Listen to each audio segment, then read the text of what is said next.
নমস্কার বন্ধুরা, শীত আসছে।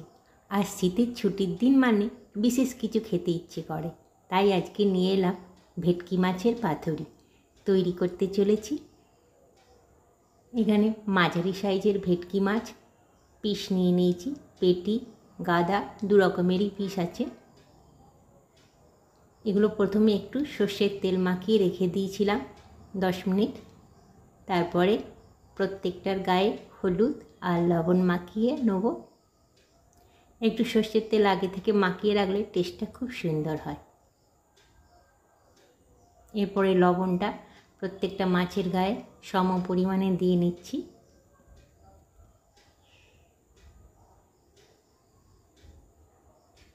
খুব ভালো করে মাখাতে হবে যাতে মাছের ভেতরে নুনটা খুব সুন্দরভাবে প্রবেশ করে। মাখানো হয়ে গেছে। এবার এটাকে এই বাটিটায় রাখছি। বাটিটায় প্রথমে একটু হলুদ দিয়ে নেব, মশলাটা ম্যারিনেট করব বলে। মশলাটার জন্য হলুদ আর লবণ দিলাম। এখানে কিছু লঙ্কা একদম কুচি কুচি করে কেটে নিয়েছি, কাঁচা লঙ্কা, আর 2 চামচ, বড় 2 চামচ সর্ষে পেস্ট দিয়ে দিয়েছি। সাদা সর্ষে আর কালো সর্ষের পেস্ট। আর বড় 1 চামচ পোস্তর পেস্ট দিয়ে দিয়েছি। পোস্তটাও কাঁচা লঙ্কা দিয়ে বাটা ছিল, সর্ষেটাও কাঁচা লঙ্কা দিয়ে বাটা ছিল, একটু ঝাল হবে বলে। কাঁচা লঙ্কা দিয়ে বাটা হলে খুব ভাল লাগে।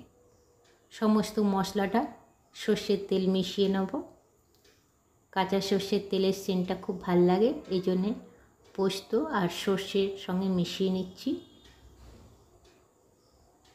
একটু বেশি করেই দিলাম। এবার ভালো করে ফেটিয়ে নেব। মিশ্রণটা যত ভালো ফেটানো হবে তত খেতে খুব টেস্ট হবে। আর ঝালটাও লঙ্কার পেস্টটা দিলে খেতে খুব ভাল লাগে। এরপরে জল ঝরানো দই বড় 2 চামচ দিয়ে দিচ্ছি। জলটা একটু ঝরিয়ে রাখতে হবে, নইলে জল হয়ে গেলে অসুবিধে হয় মাছের গায়ে মশলা মাখাতে। ওই জন্য জলটা ঝরিয়ে নিয়েছি দইয়ের। এটাও ভালো করে ফেটিয়ে নিচ্ছি। খুব ভালো করে একটু সময় নিয়ে ফেটাতে হবে।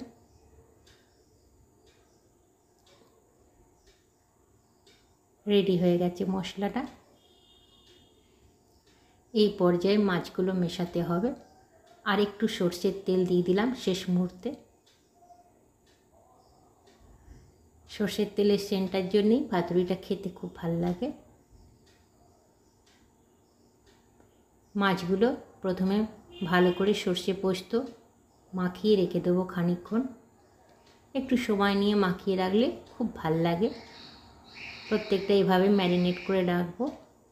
এরপরে 10 মিনিট পরে কলা পাতা এইভাবে টুকরো করে নিয়ে ওপরটায় সর্ষের তেল আর পেছনটাতেও সর্ষের তেল মাখিয়ে নিচ্ছি। খুব ভালো করে মাখিয়ে নিতে হবে।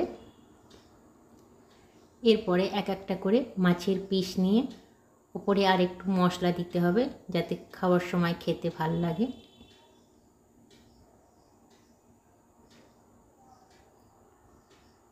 দিয়ে কলা পাতাটা প্রথমে 2 সাইড এইভাবে মুড়িয়ে নেব। এবার সাইডগুলো থেকে যাতে মশলাটা না বেরিয়ে যায় ওই রকমই সাইজের আর একটা কলা পাতা নিয়ে এইভাবে সাইডগুলো মুড়িয়ে নেব, তাতে মশলাটা একবারেই বেরোবে না। এরপরে এটাকে ভালো করে বেঁধে নিতে হবে। একা হাতে অসুবিধে হচ্ছে, এই জন্য আমার হাজব্যান্ড একটু সাহায্য করেছে। পাতুরির এই বাঁধাটাই একটু অসুবিধে হয়, নইলে খেতে তো অপূর্ব স্বাদ হয়, যার ফলে এইভাবে এক দিন করতে ভালোই লাগে।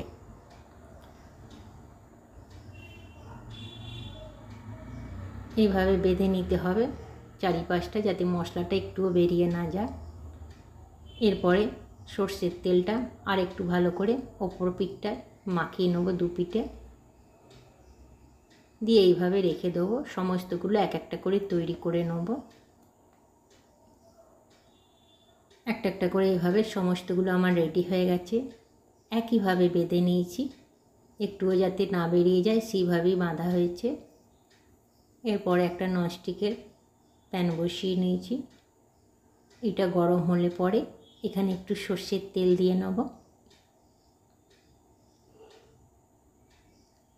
তারপরে বেগুনের ডাঁটি দিয়ে সর্ষের তেলটা ভালো করে চারিপাশটা বুলিয়ে দিচ্ছি, যাতে সমস্ত জায়গাটায় সর্ষের তেলটা চলে যায়। কড়াটা খুব গরম হয়ে গেছে। এরপরে কমিয়ে দিয়ে এক একটা করে পাতুরি দিয়ে নেব। এখানে মোটামুটি 4টে আমার ধরবে। এপাশ ওপাশ করে 4টে দিয়ে দিলাম।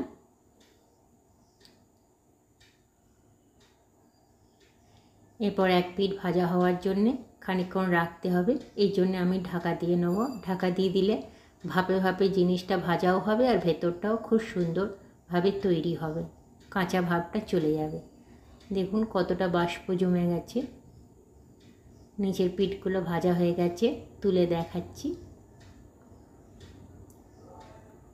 এইরকম ব্রাউন করে নিতে হবে। কলা পাতাগুলো একদম যাতে ভাজা ভাজা হয়ে যায়, তাহলেই ভেতরটা ভালো সুসিদ্ধ হবে আর মাছের মশলাটাও খুব সুন্দর তৈরি হবে। অপর পিঠটাও যাতে তৈরি হয় সেই জন্য আবারও 5 মিনিট এইভাবে চাপা দিয়ে রাখছি। 5 মিনিট পর ঢাকা খুলে দেখাচ্ছি দু পিঠই কেমনভাবে ভাজা করতে হবে। দেখুন বন্ধুরা, এইভাবে রেডি হয়ে গেছে।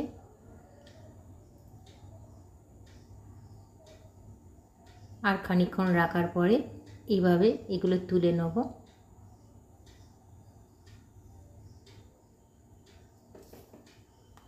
এখন গরম আছে, একটু পরে আপনাদের খুলে দেখাচ্ছি। সমস্তগুলো তৈরি হয়ে গেছে। ভেতরটা খুলে দেখাচ্ছি। মশলার রসটা একদম মরে গেছে, একদম শুকিয়ে গেছে মশলার রসটা। মাছের গাটায় মশলাটা পুরো লেগে গেছে। দেখুন কতটা শুকিয়ে শুকিয়ে এসছে।